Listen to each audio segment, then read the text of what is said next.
Welcome to the Slop Temple. We pray this video helps. You'll start by preparing your phone and account. Sign into the Google account you use for YouTube so settings and subscriptions sync. This avoids mismatched libraries. Once done, open the App Store or Play Store and install or update the YouTube app to the latest build because features change often. Make sure you're on a stable Wi-Fi or mobile data connection. This speeds downloads and minimizes interruptions, so you can proceed to pairing and streaming without delays. Now link your phone to the YouTube device. Open the YouTube app, tap your profile, then go to Settings and choose Watch on TV or Connected Devices. This exposes pairing options that let your phone act as a remote.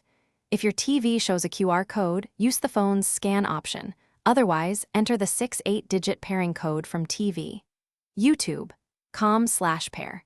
Make sure you grant network permissions when prompted, because without network access, the phone can't finish by controlling playback and knowing how to troubleshoot.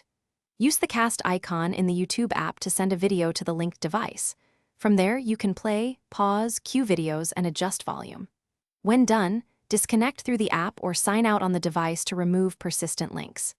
If pairing fails, try restarting the YouTube app and the target device, confirm both are on the same network, then rejoin Wi-Fi and re-enter the pairing code. This resolves most connection hiccups quickly. Thanks for watching. Consider subscribing if we helped you.